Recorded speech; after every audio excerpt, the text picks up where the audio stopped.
Hey everybody, welcome to Critical Thoughts. I'm your host Braxton Smith, and today it is January 11th, 2017, and we're moving on to part two of our series of the homogenization of American culture, or just culture globally, really.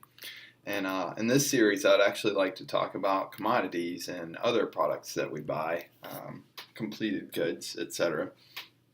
And one question I'd like to start with is how many times have you heard or the statement rather, they don't make it like that anymore?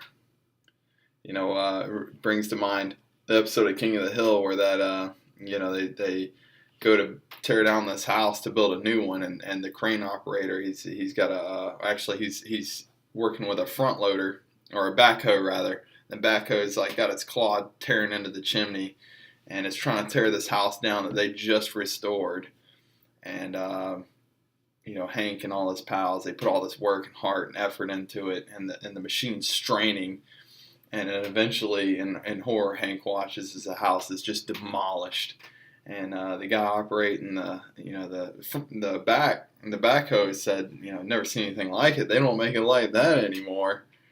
And what's so funny about it is like they end up putting up this cardboard house later on. I mean, it looks nice, but it's all plaster. It's just there's no thought, there's no foundation to it.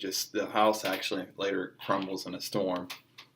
It just cracks me up though, that here we are so ready to throw away these high quality products, that have lasted for decades. A lot of furniture I see nowadays. This is one of the things I want to touch on. I've got a lot of antiquated furniture in my own home. A lot of people, as soon as that furniture starts to break down, like that was furniture that you would repair at one point, and now people they just throw it away because that's what they're told to do. Like through the culture that we have now, through the fast-paced lifestyle we have, is you need the newest, the latest, flashiest, fresh stuff. You're marketed. And so you end up with this particle board crap that it literally I've helped so many people move, and every time we move all this particle board furniture, it just gets thrown in the dump. And that's money wasted. And then you see all this really old furniture that's been around for a long time, and all it needs is a few hours of TLC, and it'd be back brand new and looking like totally original and different from all the other stuff out there. And I just wonder why aren't more people doing that? And it's because of the marketing. We're hypnotized by all this marketing. It tells us what we need and what we need to be and how we need to act, and what is success. It is what they're selling us, and it's only the illusion of success. It used to be the market used to bend to the consumer, and now the consumer bends to the market. Because of advertising. Everything's disposable these days. It's like anytime I do my buying now, I go online.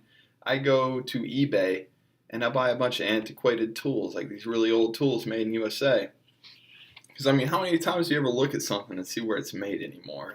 Does anybody really pay attention to that?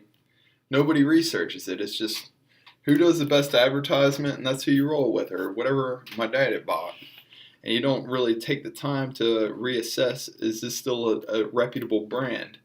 And the brands know that, and they sell out, and they start shipping their stuff off to China.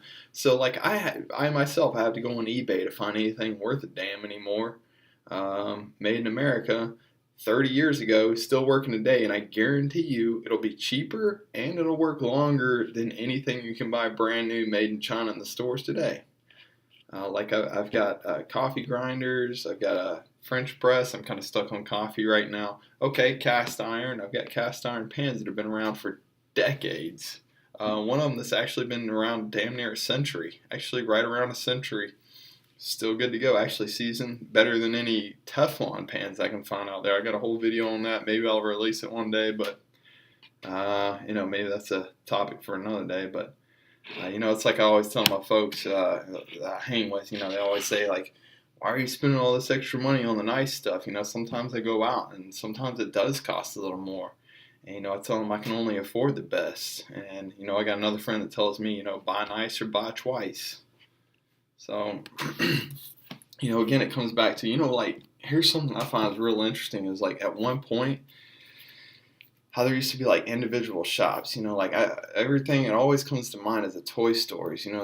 There's actually a guy that used to make like toys. Like there's stores where there's like a toy maker who would actually make the toys and then sell it in that store. And you had a furniture maker who would actually make the furniture and sell it in that store. And you would actually go store to store and you'd get a bit of culture. You get a taste of the style and the culture of that region. And now people have just like all those companies are out of business, and all you got again are the Walmarts and all your other big names. All the mom and pops have been shoved out of business, and all you got are the big names. And there's no culture there. It's just like what's manufactured. It's like this is what we advertise to you. Now you lap it up. You drink it out of the trough like we sell it to you.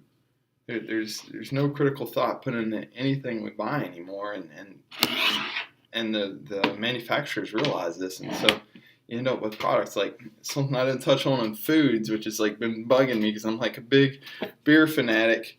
How the fact that like we lap up Crud Light, we know it tastes like piss. Everybody jokes about it, and then you have like high quality beer like this, or you got crafts brews.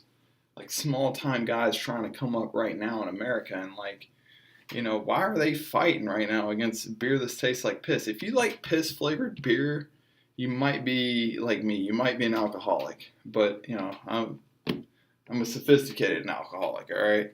So anyway, yeah. So that was the one on the food that I want to touch up on. But so far as commodities, though, there's examples there, like with I harp on this all the time because I'm kind of an audiophile. I see people walking around with Beats by Dre. Okay, so if you're out there, kind of an awkward moment here, but you kind of paid a little more than you probably should have for some earphones that are about the same quality as Skull Candy.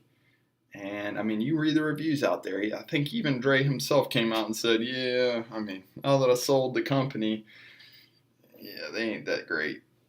That's because he actually has he has the ears for the stuff, and he actually knows like you have to have like quality sound equipment. And Beats by Dre might have endorsed it at one point, but he ain't behind it now, or at least if he should be ashamed because the quality is far inferior to Bose, for example, which is a little cheaper and substantially better.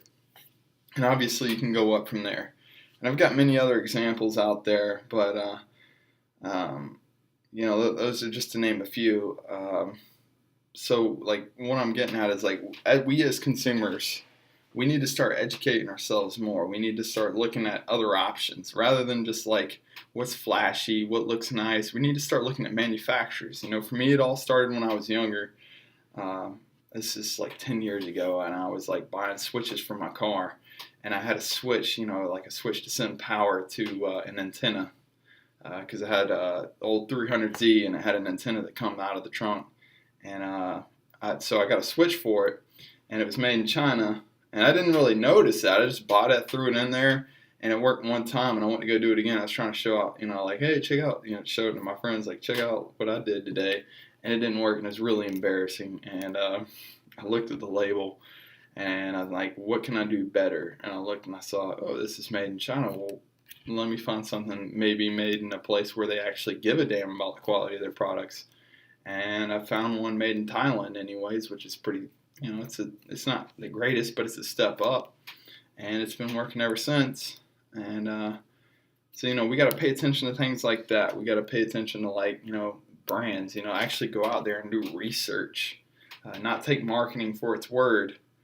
And I think at that point you will force the manufacturers to not only consider people's preferences, but you'll also see a difference in culture. So like, maybe one day we can have our stores back where people are making furniture and having their own stores. And, you can actually go to a town and you can actually travel and see different things rather than the same old manufactured crap that's sent over from China and distributed in every Walmart across the country. So I think that's about all I got for this one. I'm kind of beating the horse to death on it. So if you got any questions or comments, I'd like to hear what you think. I'm sure plenty of you have plenty of examples, and I'd love to hear them.